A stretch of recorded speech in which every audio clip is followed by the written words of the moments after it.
쿠팡 전 직원에 의한 정보통신망 침해 사고 조사 결과를 말씀드리겠습니다.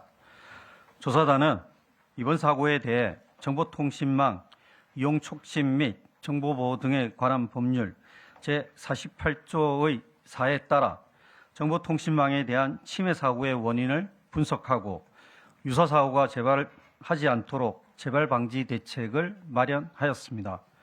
한편 개인정보보호위원회는 개인정보보호법에 따른 개인정보 유출 규모 및 법 위반 여부 등을 조사 중에 있으며 경찰청은 이번 침해 사고와 관련된 증거물 분석 등 수사를 진행하고 있습니다. 여타 관련 부처들도 소관 이슈들에 대해 검토 중임을 말씀드립니다. 과기정통부는 이번 사고가 국내 최대 전자상거래 플랫폼의 침해 사고이며 대규모 정보가 유출된 중대한 침해 사고로 판단하고 2025년 11월 30일 민간합동조사단을 구성하여 피해 현황 및 사고 원인 등을 조사하였습니다. 이번 침해 사고와 관련하여 조사단은 법과 원칙에 따라 철저하게 조사를 진행하고 국내외 기업에 대한 차별 없이 공정한 잣대로 동일한 기준을 적용하고 조사 과정에서 사고와 관련된 사실이 확인될 경우 명확한 판단 근거와 구체적인 사실을 토대로 조사 결과를 투명하게 공개한다는 원칙을 가지고 조사에 임했습니다. 쿠팡은 25년 11월 16일 고객으로부터 개인정보 유출 관련 의심 이메일을 받았다는 내용의 고객의 소리를 접수한 이후 25년 11월 19일 4,536개의 계정의 고객명, 이메일 주소 등 정보가 유출되었다는 내용으로 한국인터넷진흥원에 침해 사고를 신고하였습니다. 이후 한국인터넷진흥원은 현장 조사를 통해 추가 피해 여부를 파악하였으며 유출 규모가 최초 신고된 4,500여 개가 아닌 3천만 개 이상임을 확인하였습니다. 조사단은 공격자가 악용한 이용자 인증 체계를 정밀 분석하고 공격 범위와 유출 규모를 파악하고자 웹 및 애플리케이션 접속 기록 등 관련 자료에 대해 종합적인 분석을 진행하였습니다. 쿠팡으로부터 제출받은 공격자 PC 저장 장치 HDD 2대, SSD 2대와 현재 재직 중인 쿠팡의 개발자 노트북에 대한 포렌식 분석도 병행하였습니다. 또한 쿠팡 전사 차원의 정보보호 관리 체계에 대해서도 점검을 진행하였습니다. 다음으로 쿠팡 침해 사고 조사 결과 확인된 정보 유출 규모에 대해서 말씀드리겠습니다.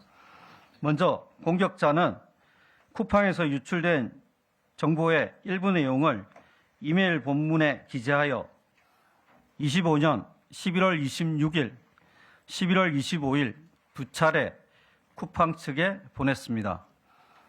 조사단은 공격자가 유출하였다고 주장하는 이용자 정보들에 대한 진위 여부를 검증하고자 쿠팡의 웹 접속 기록을 분석하였습니다. 그 결과 조사단은 내정보 수정 페이지에서 성명, 이메일, 배송지 목록 페이지에서 성명, 전화번호, 주소, 공동현관, 비밀번호, 주문 목록 페이지에서 이용자가 주문한 상품 정보를 공격자가 유출한 후 이메일에 기재하여 쿠팡 측에 보낸 것을 확인하였습니다. 해당 이메일에는 개인의 사생활을 침해할 수 있는 민감한 상품 정보가 포함되어 있는 것도 확인되었습니다.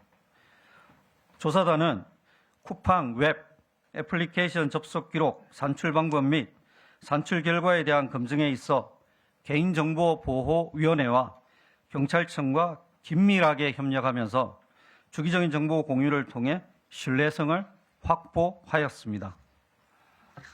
먼저 내정보 수정 페이지에서 성명, 이메일이 포함된 이용자 정보 3,367만 3,817건이 유출되었음을 확인하였습니다. 성명, 전화번호, 배송지 주소, 특수문자로 비식별화된 공동현관 비밀번호가 포함된 배송지 목록 페이지를 1억 4,805만 6,502회 조회하여 정보가 유출되었음을 확인하였습니다. 배송지 목록 페이지에는 계정 소유자 본인 외에도 가족, 친구 등 제3자의 성명, 전화번호, 배송지 주소 등 정보가 다수 포함되어 있었습니다. 그리고 성명, 전화번호, 배송지 주소 외에 공동 현관 비밀번호가 포함된 배송지 목록의 수정 페이지를 5만 474회 조회하였음을 확인하였습니다. 또한 이용자가 최근 주문한 상품 목록이 포함된 주문 목록 페이지를 10만 2,682회 조회하였음을 확인하였습니다. 향후 개인정보 유출 규모에 대해서는 개인정보보호위원회에서 확정하여 발표할 예정임을 말씀드리겠습니다. 다음으로 사고 원인 분석입니다. 조사단은 사고 원인을 정보 유출 경로 분석과 공격자 행위 분석 두 가지 측면에서 조사하였습니다. 먼저 유출 경로 분석입니다. 조사단은 공격자가 쿠팡 서버에 인증 취약점을 악용하여 정상적인 로그인 없이 이용자 계정에 비정상 접속하여 정보를 무단 유출했음을 확인하였습니다. 정상적으로 접속하는 경우 이용자는 로그인 절차를 거쳐 전자 출입증을 발급받게 됩니다. 그리고 쿠팡 관문 서버는 발급받은 전자 출입증이 유효한지 여부를 검증하고 이상이 없을 시에 서비스 접속을 허용합니다. 반면 공격자는 재직 당시 관리하던 이용자 인증 시스템에 서명키를 탈취한 후 이를 활용해 전자 출입증을 위변조하여 쿠팡 인증 체계를 통과하였습니다. 그 결과 정상적인 로그인 절차를 거치지 않고 쿠팡 서비스에 무단 접속할 수 있게 되었습니다. 다음으로 공격자의 행위 분석입니다. 먼저 취약점 발견 단계입니다. 공격자는 재직 당시 이용자 인증 시스템 설계 개발 업무를 수행하면서 이용자 인증 체계의 취약점과 키 관리 체계의 취약점을 인지하고 있었습니다. 쿠팡 관문 서버는 인증 절차를 통해 전자 출입증이 정상적으로 발급된 이용자에 한해 접속을 허용해야 하므로 전자 출입증이 위변조되었는지에 대해서도 확인을 진행해야 합니다. 하지만 조사 결과 관련 확인 절차가 부재한 상황이었습니다. 또한 쿠팡이 관리하고 있는 서명키는 전자 출입증을 발급하기 위해 사용하는 도구인 만큼 체계적이고 엄격한 관리 체계를 갖추고 있어야 합니다.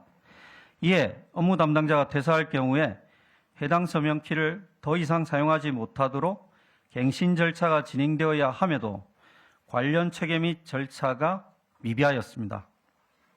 다음으로 취약점을 악용한 공격 테스트입니다. 공격자는 퇴사 후 재직 당시 탈취한 서명키와 내부